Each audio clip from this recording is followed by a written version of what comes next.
உக்காரை. ஏன் உக்கார நில்லு அப்படின்னு நினைக்காதீங்க. இந்த ஸ்வீட்டோட பேர் உக்காரை. இது ஒரு சிறுபருப்பில் செய்கிற ஸ்வீட்டு. ரொம்பவே சூப்பரான ஹெல்த்தியான ஸ்வீட்டு. வாங்க எப்படி செய்யலான்னு பார்க்கலாம். 1 கப் அளவு சிறுபருப்பு எடுத்துகிட்டு நல்லா மிதமான சூட்டில் வறுத்து எடுத்துக்கலாம். அதுக்கப்புறம் அதை நல்லா கழுவிட்டு 2-3 வாட்டி கழுவிட்டு குக்கரில் 3 விசில் விட்டு வேக வச்சு எடுத்துக்கலாம். இந்த சிறுபருப்பு ஒரு 200 கிராம்னா ஒரு 100 கிராம் அளவு நெய் எடுத்துகிட்டு அதில் 100 கிராம் அளவு ரவையை வறுத்து எடுத்துக்கலாம். மிதமான சூட்லேயே நல்லா வறுத்து எடுத்துக்கலாம்.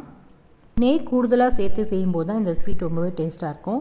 உங்களுக்கு வேண்டான்னா நெய்யை கம்மி கூட பண்ணிவிட்டு கடலெண்ணெய் கூட ஆட் பண்ணி செஞ்சுக்கலாம். இந்த ரவை நெய் நல்லா பொறுமையாக வறுத்ததுக்கு மேலே அதுக்கு மேலே துருவின தேங்காய் பார்த்திங்கன்னா அதையும் மேலே கொட்டி வறுத்துக்கணும். மிதமான சூட்டில் தான் இதையும் வறுக்கணும். இந்த கலவையை வறுத்துட்டு இருக்கும்போதே பக்கத்தில் நம்ம ஒரு 3 கப் வெல்லம், 1 கப் பருப்பு எடுத்தோம் இல்லையா, அதே 3 கப்பு வெல்லம் எடுத்துக்கலாம். அது தண்ணியில் போட்டு கரைச்சி எடுத்துக்கலாம். அதோட அழுக்கெலாம் இது பண்ணுறதுக்காக வடிகட்டுறதுக்காக தான் நம்ம தண்ணியில் போட்டு கரைச்சி அதை வடிகட்டி எடுத்து நம்ம ரெசிப்பியில் போட்டுக்கலாம். உங்கள்கிட்ட சுத்தமான வெல்லம் இருக்குதுன்னு சொன்னால் நீங்கள் டேரெக்டாகவே வெல்லமாக கூட போட்டுக்கலாம்.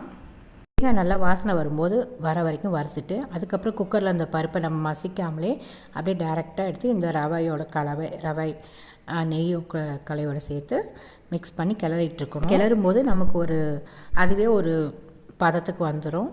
இந்த ஸ்டேஜில் நம்ம ஃபில்டர் பண்ணி வச்சுருக்க வெல்லத்தை காய்ச்சி இது மேலே ஊற்றி கொஞ்சம் கொஞ்சமாக அப்படியே மிக்ஸ் பண்ணணும். உங்களுக்கு ஸ்வீட் அதிகமாக பிடிக்கும்னு நினச்சிங்கன்னா ஒரு 3.5 கப் வெல்லம் கூட எடுத்துக்கலாம். இல்லை அளவாக போதும்னு நினச்சிங்கன்னா 3 கப் வெல்லம் போட்டுக்கோங்க. இப்போ வெல்லத்தை நம்ம வடிகட்டி எடுத்தாச்சு. நம்ம தீ சின்னதாக வச்சுட்டு இப்போ நல்லா இந்த எல்லாத்தையுமே மிக்ஸ் பண்ணிக்கணும். கட்டி படாமல் கிளறி எடுத்துக்கணும். அவ்வளோதாங்க. நல்லா மிதமான தீயில் நம்ம இதை நல்லா கிளறி எடுத்துக்கிட்டு வேணுன்னா கூட கொஞ்சம் நெய் ஆட் பண்ணி நம்ம கிண்டிக்கலாம். இதுக்கப்புறம் நம்ம வறுத்து வச்ச நெய்யில் வறுத்த முந்திரி போட்டு கார்னிஷ் பண்ணிக்கலாம். அதுக்கப்புறம் கொஞ்சமாக ஏலக்காய் தூள் போட்டு கிளறிக்கலாம். அதை நான் இந்த கிளிப்பிங்கில் காட்டலை. நல்லா கிளறினோன்னு பார்த்திங்கன்னா ரொம்பவே சூப்பரான செய்யும்போதே எப்படி ஒரு வாசனையாக இருக்கும், டேஸ்ட்டாகவும் இருக்கும் இந்த ஸ்வீட் பேர் உக்காரை. இது ஒரு செட்டிநாடு ஸ்பெஷல் ஸ்வீட்டு. இருக்க பொருளை வச்சு டக்குன்னு செஞ்சு கொடுத்துடலாம் பசங்களுக்கு. ரொம்பவே சூப்பரான ட்ரெடிஷ்னலான ஹெல்த்தியான ஸ்வீட் இது. ஈவினிங்க்கு ஸ்நாக்ஸ் டைமில் பசங்களுக்கு செஞ்சு கொடுக்கலாம். நீங்களும் செஞ்சு ட்ரை பண்ணி பாருங்கள். இது செட்டிநாடு ஸ்பெஷல் உக்காரை. இந்த ஸ்வீட்டு அவ்வளோ சூப்பராக இருக்கும்.